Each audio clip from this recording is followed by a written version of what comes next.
2024, October, worst jobs report ever. 12,000 jobs added. And the government created most of them. Wait for the revision on this one, folks. You might see the first negative. Absolutely crazy. So what does this mean? I already did a video on this just a little bit ago. Please look for it. Where 92% of employers in 2024 are thinking about it, considering, and are probably going to eventually go through a layoff.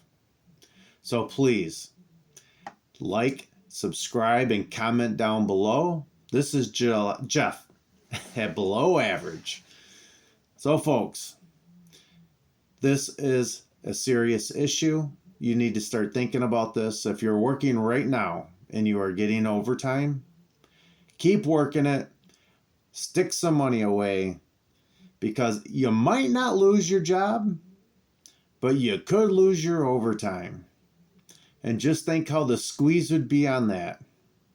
Because I guarantee you, anybody working an hourly wage, except for probably skilled labor, and even a lot of them, on 40 hours, you won't be paying your bills. So while there is overtime, if it is available, keep working it. But now you better start sticking money away, looking at cutting your holiday spending in half. You don't need all the stupid gadgets out there, because you could be facing some issues coming up. This is just not going to stop. This is going to take, even after tomorrow on Tuesday when you can go vote, this is still going to take a while to fix. And depending on who's in there, may never get fixed. It might just actually get a little worse. So I'll give you a few examples. I've been through this tons of times my whole life. And I have physically seen people that have lost overtime and still went bankrupt. Most people will assume people go bankrupt because they might lose their job or the medical bills.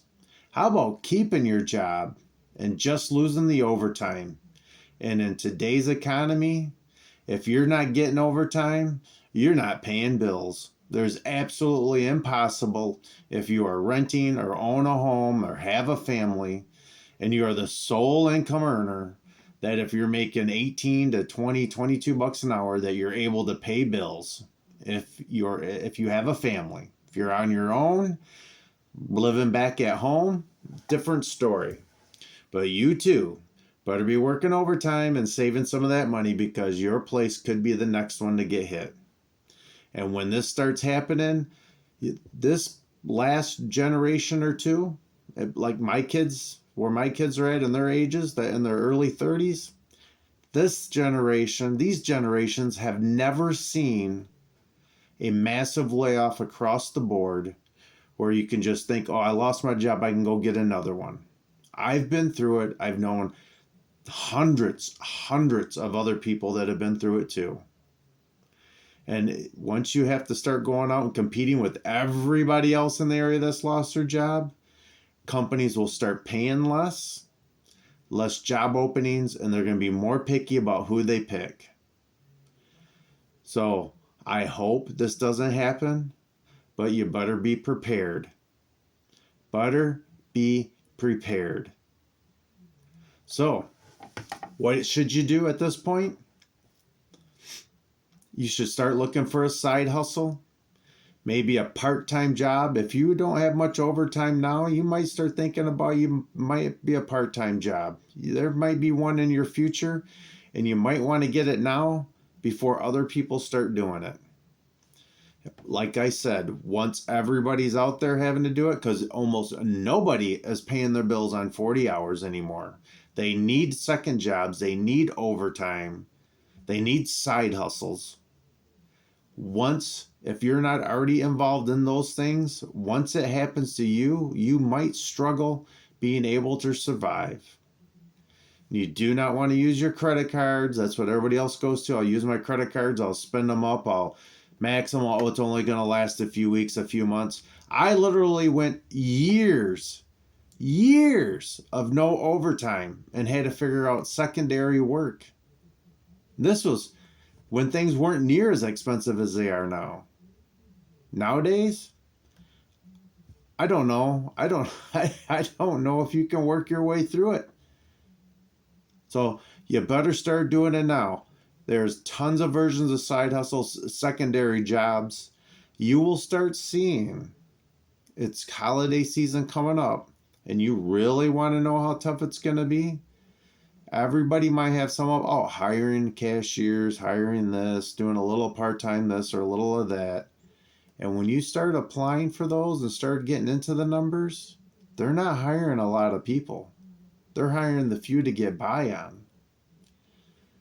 So don't think it's as easy as you think. Don't think that, oh, I could just go out and get another job the next day. Especially if you have to make a certain amount of money just to keep your bills up. Because like I said, once it's out and people start losing their jobs, all your local employers will start paying less. I've seen it before. I've seen it all over the place. And the ones that it will always obviously hurt too are if you're working for a union shop. Because your next contract, you just look at nickels and dimes for your pay increases. The day of substantial pay increases at that point, you're going to lose years before that happens again. So you better wise up.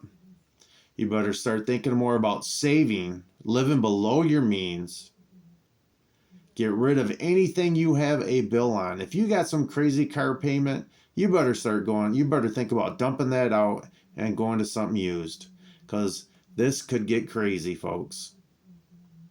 So, like I said, I've been through this. I've been an individual that has seen physical people go bankrupt while they are still working because they lost their overtime. I've seen them lose houses. I've seen them having to go from a house to a trailer to losing that and moving back home with a full family. It's happened, folks. This has happened all over the place, all in my lifetime. My lifetime. It's been a while since it's gone this bad, but this is crazy. 12,000 jobs is an absolute joke. Does not show any stability. Things are crumbling and falling apart below your feet, and you don't realize it yet. Start saving money. Don't go out and take a bunch of money if you haven't, pay off a bunch of debt. Just keep the bills being paid. Save the money to the side. Wait till after this election, see if you can get through the holidays, and go from there. But if you're seriously getting close to thinking you need a side job or something else, you go get it now before you're going to have troubles finding it. This stuff does not come easy. It's not like it was for the last, 8, 9 years or 10 years where you could, fluctuate around the jobs. I tell you what, it was only about 5 years ago,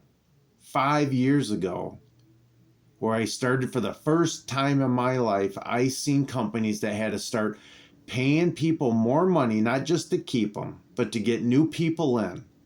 I've went 20, 30 years of seeing companies not having to do anything because the job market wasn't that strong. Limited amount of jobs out there. So they don't have to pay. But it was 5 years ago, before I actually quit my last job, I seen huge companies having to buckle, having to pay more just to get people in the door. Now, they don't. They're thinking about laying off the same people if they did have to pay more, or looking at anybody who has a remotely, they're having troubles coming into work once in a while. They might have been there a long time. We give them a little leeway. You might be the one that's getting cut, because in the end, you will be cut before they will. So, hey, please like, subscribe, comment down below. Tell me what's going on at your workplace. Throw some comments down below so people can read them. People can start seeing and understanding, coming up with ideas. Shoot, it might be somebody in your area. You mentioned where you may be working at. It might be your area. Somebody else is going to see that, and they're going to be starting to think a little bit more smart about maybe not turn down the overtime if it comes around, because it might not be there the next time. Thank you. Have a good night.